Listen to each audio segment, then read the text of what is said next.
Hrvatski proizvod Crofog ULV C19 profesionalni je uređaj za dezinfekciju hladnim orošavanjem. Idealan je za unutarnju i vanjsku primjenu.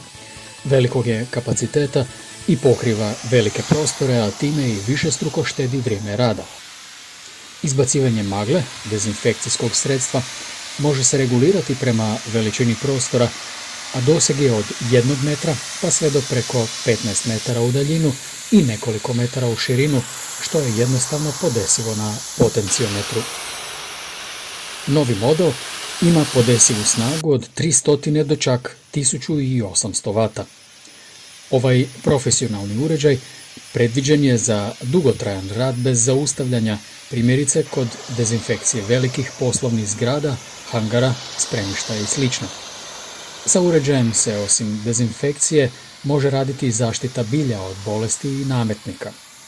Za usporedbu sa običnom prskalicom prednost je u uštedi materijala čak više od 20 puta, a time je i manje zagađivanje i kontaminacija okoliša.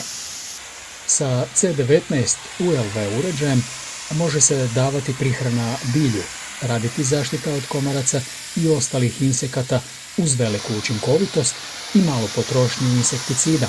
Mogu se dozirati lijekovi, aerosol za dišne puteve kod stoke i drugih životinja. Crofog ULV je univerzalni višenamjenski uređaj za profesionalce, DDD službe,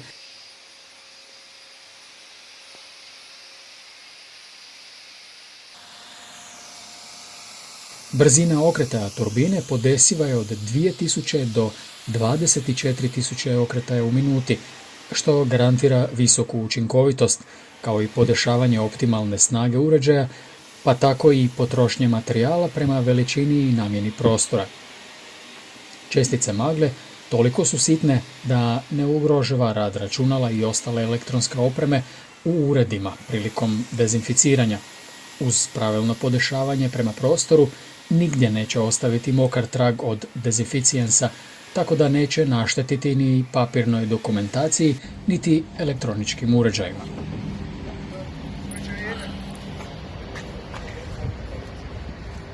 Uz uređaj ćete dobiti i široki remen za udobno nošenje na ramenu.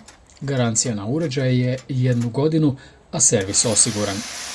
Uz osnovni model radi se i nekoliko modificiranih modela prema snazi motora, funkcionalnosti rukovanja, različitog kapaciteta sa glavom na gibljivoj cijevi i ostalo. Ovo je u cijelosti hrvatski proizvod.